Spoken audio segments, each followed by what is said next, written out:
হয় দাদা, চোখে ঠুলি পড়ে থেকো না। সংসারে শান্তি থাকবে বলে নিজেকে ভুল বুঝিও না।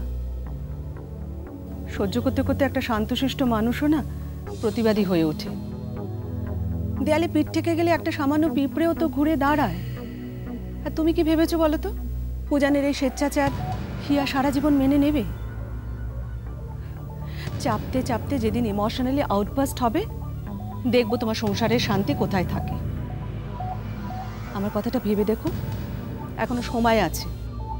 কি করতে বলিস তুই আমাকে? কি আবার বলবো? যা বারবার বলে এসেছি তুমি গ্রাহ্য করনি, সেটাই আবার বলবো। পূজানকে শাসন করো, শাসন করো। আর তুমি চুপ করে থাকো বলেই তো ও ভাবে সবকিছুতে তুমি সাপোর্ট করছো। কিছু অন্তত বলো দাদা। আমার কিছু ভালো লাগছে না। ভালো না লাগলেও তোমাকে বলতে হবে। আমি কিন্তু সিঁদুরে মেঘ দেখছি, একটা কেলেঙ্কারি ঘটনা ঘটতে চলেছে। পরে আমার কথাটা মিলিয়ে দেখো। দেখবো নি, তোর মতো একটা সামান্য জিনিস নিয়ে আমি অত বড় করে ভাবতে পারি না। তুই তোর মন গড়া কেলেঙ্কারির কথা নিয়ে ভাব। এ বাড়িতে আগুন লাগলে তুমিও কিন্তু বাঁচবে না দাদা। হিয়া আর উজান অত্যন্ত ইমোশনাল, কোনো বাস্তব বুদ্ধিই নেই। ওই মঞ্জুরি ওদের এক হাটে কিনে অন্য হাটে বেঁচে আসবে। সে আবার কি করলো? এখনো করেনি, করবে। হ্যাঁ করবে। হিয়া আর উজানের ভালো মানুষের সুযোগ নিয়ে নিজের অসহায়তার দুঃখের গল্প শুনিয়ে না এই বাড়িতে খুঁটি গেড়ে বসবে। তারপর আর কি, ছুঁচ হয়ে ঢুকে ফাল হয়ে বেরোবে। এই বয়সের একটা অবিবাহিত অনাত্মীয় মেয়ে, আবার উজানের ছোটবেলাকার বন্ধু, কেলেঙ্কারি না ঘটিয়ে থাকবে মনে করেছো? মঞ্জুরি এই বাড়িতে থাকবে? তুই কি বলছিস বনি? পিসিমণি ঠিকই বলছে বাবা। আমার সিদ্ধান্ত নেওয়া হয়ে গেছে, মনি বাড়িতে থাকবে, আজ না হোক কাল। এত বড় একটা সিদ্ধান্ত তো হুট করে নেওয়া যায় না উজান, আলোচনা করে ভেবে চিন্তে। আর ভাবনা চিন্তার কিছু নেই পিসিমণি, আর কোনো অপশন ছিল না। মন এখানেই থাকবে পাকাপাকিভাবে। আর আমি চাই তুমি যেভাবে হিয়াকে সাহায্য করো, ওকে দেখাশোনা করো, তুমি মনকেও দেখবে, ওকে মানিয়ে নিতে সাহায্য করবে।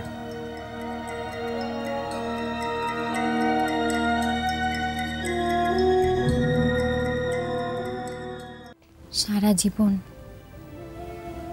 কারো মা কখনো কাউকে আগলে আগলে রাখতে পারে?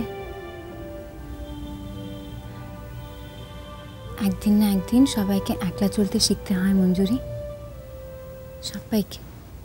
বাবা চলে যাওয়ার পর মা যে কি অসম্ভব কষ্ট করেছে তুমি সেটা জানো না হিয়া। মার ওই সামান্য একটা চাকরি, তারপর এত বড় একটা ঋণের বোঝ, আমাকে কোনো কিছুই বুঝতে দেয়নি মা। কি করে এত কিছু যে করলো আমি জানি না। মা আমার জন্য এত কিছু করেছে, আর আমি মায়ের জন্য কিচ্ছু করতে পারিনি,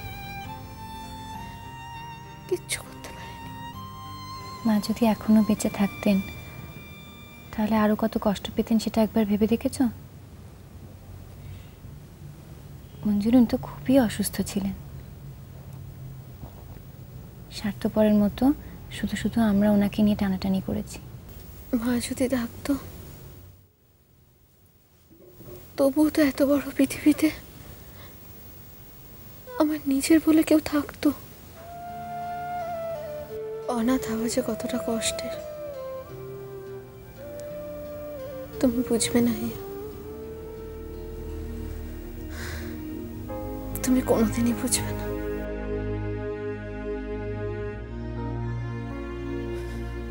এটা তুমি ঠিক বলেছ।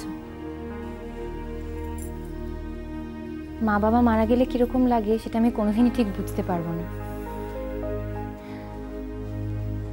আসলে আমার তো ছোটবেলা থেকে বাবা মা নেই। অনাথ হয়ে যাওয়ার ফিলিংটা ঠিক কিরকম আমি জানি না। আমি তো জন্ম থেকেই অনাথ।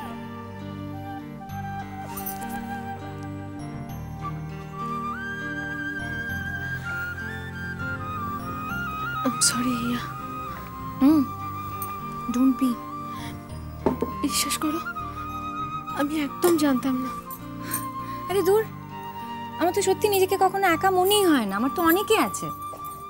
আমার ফাদার আছে, মেরি আন্টি আছে, মণিমা আছে, চকলেট জেঠু রয়েছে, তিতির আছে, নয়না, শাহানা, গুগল, টুকাই, সবাই রয়েছে।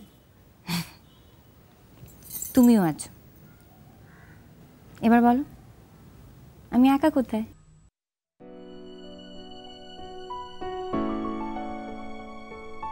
বুঝেন, আমি তোমার অর্ধাঙ্গিনী, তোমার জীবনে সমস্ত কিছু আমার সঙ্গে শেয়ার করা উচিত। একা একা চকলেট খেতে লজ্জা করে না? না, একদম করে না। এটা আমার ছোটবেলার অভ্যেস। দাও। বাজে অভ্যেস ছাড়তে হবে। পুরনো অভ্যেস ছাড়তে গেলে কম্পেনসেট করতে হয়, তাই বুঝেছো?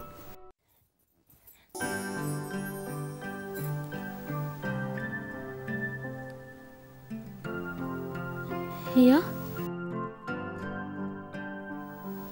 হিয়া, কি হয়েছে?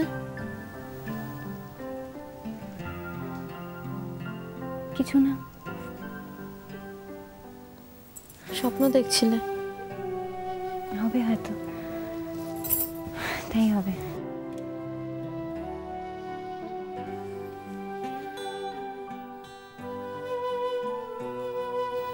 তুমি কিছুক্ষণ একা থাকতে পারবে? মানে? বেশিক্ষণ না।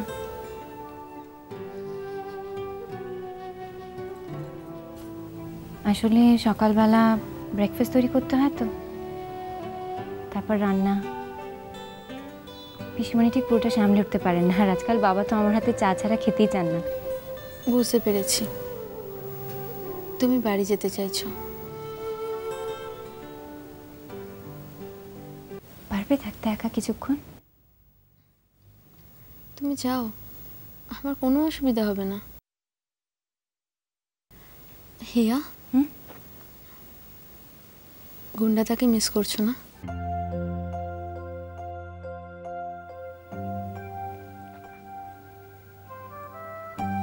সাবধানে থেকো। যাবো আর আসবো।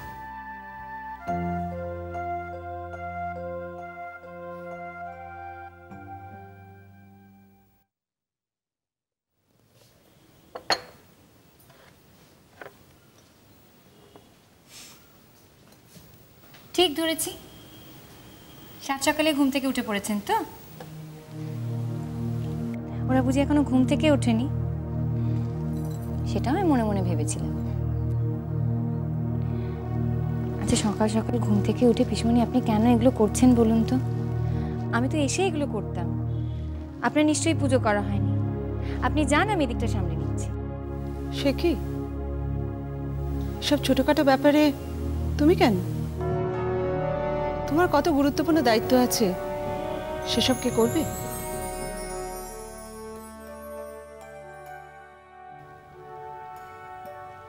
আপনি রেগে গেছেন, আমি জানি। সকাল সকাল বাড়িতে অনেক কাজের চাপ থাকে, আর সেজন্যই তো আমি তাড়াতাড়ি চলে এলাম। পিসমণি আপনি যান, চাটা নিয়ে আমি যাচ্ছি। হিয়া, ছোবে না।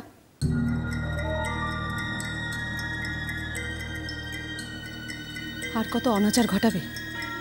একটার পর একটা তো ঘটিয়েই চলেছ।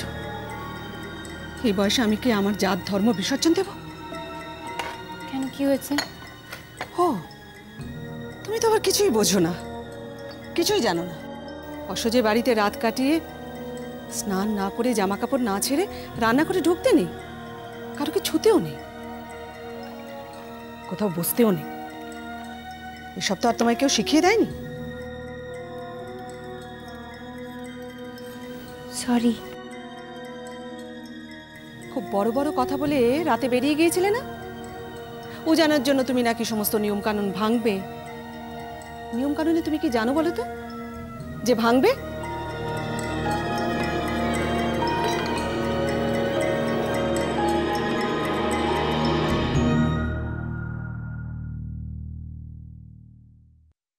তোমার বয়সী মেয়ে বিয়ে করা নতুন স্বামী স্ত্রী সম্পর্কের ভেতর ঢুকবেই বা কেন? আর অন্য লোকেরা বলবেই বা কি? অন্যের সংসারে শীত কেটে ঢুকেছে, তোমার তো একটা ভবিষ্যৎ আছে। আমাকে তো ওরা এসব কথা বলেনি। বলবে বলবে, আর তুমি রিফিউজ করবে সেটাও আমি জানি। এখানে আকাশ নীল,